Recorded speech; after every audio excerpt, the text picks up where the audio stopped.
Yo! What's up guys? Let's talk about Zion Williamson. Wala munang contract extension ang Pelicans sa kanya. Last season, 26 and 56 ang kanilang record. Tapos pumasok pa sila sa rebuilding process. Though, mahirap na mag-tanking ngayon kasi kahit kulelat ka, hindi na ganun kataas yung odds mo for the number 1 pick. So, might as well contend every season.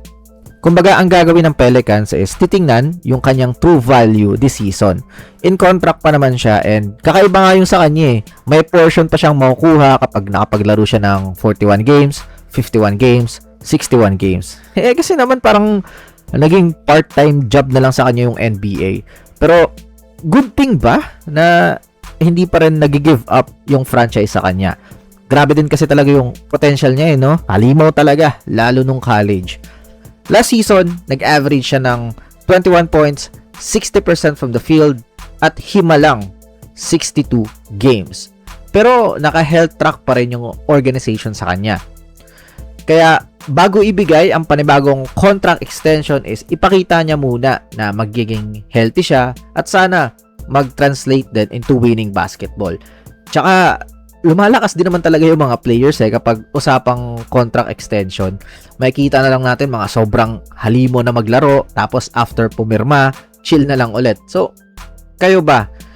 Nakikita nyo pa bang magiging relevant ang Pelicans with Zion Williamson or it is time to move on? Parang ginawa ng Memphis Grizzlies with Ja Morant. Next, nasa trade market na naman si Dennis Schroeder. Palagi na lang no? Nakapaglaro na siya sa 11 different NBA teams and ito magkakaroon na siya ng pang 12 kung bagong team yung kukuha sa kanya. Nilagay nga siya ng Cavs sa trading block dahil sa kanyang remaining 30 million in 2 years para magkaroon sila ng salary cap flexibility at para ma-retain si James Harden, Donovan Mitchell, Evan Mobley at Jarrett Allen.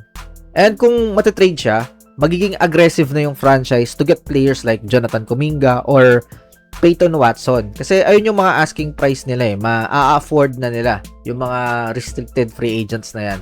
Tsaka merong kukuha kay Schroeder Maganda talaga yung value niya kaya palaging nasasama sa mga trades. Last season, naging solid backup sa Cleveland Cavaliers. Nag-average ng 11 points and 5 assists sa loob ng 70 games. Hati sa Kings at Cavs. Tsaka, itong Cavs din yung pinaka mababa niyang playing time sa loob ng 10 years. So, having a fresh start is maganda para sa kanya. Pero, ang tanong, saang team kaya siya mapupunta? Siya rin ba yung gagamitin ng Cavs para kay Peyton Watson? So, it will be Dennis Schroeder to Denver Nuggets. Parang good idea nga rin yan no? Next, speaking of Peyton Watson, may isa pang team na gusto siyang makuha. Ito ay ang Milwaukee Bucks. Hanggang ngayon kasi is wala talagang usad yung kanyang extension talks with the Denver Nuggets. Kasi naman yung asking price niya, 25 to 30 million per year. Tsaka, ginawa rin siya ng Denver Nuggets na available for sign and trade. Kasi nga, magiging above na sila sa second apron.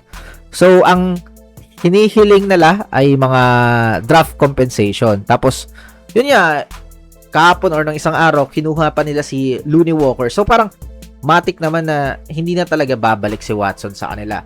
Kumbaga, naghahanap na lang sila ng magandang option at kalmado lang sa pagpili ng team. Hindi sila nagmamadali. And, kung iisipin natin, yung Bucks is a good option. Nasa kabilang conference din naman. So, why not? May mga nakuha ng draft compensation yung Bucks from the Heat, yung sa Giannis trade. So, ang posibleng trade niya kay Peyton Watson is mapupunta siya ng Milwaukee Bucks and yung Nuggets makukuha ang 2031 first round draft pick at si AJ Green na mangyayari dyan, i-wave lang din. I think ito na yung best scenario para sa Nuggets. And for the Bucks, okay din. After mawala na Giannis, napalitan ng Tyler Hero, Jaime Jaquez Jr., Kelly Ware, at Peyton Watson, if ever. And that's all for this video. Let me know all your thoughts in the comment section below. I will now step back. Bye!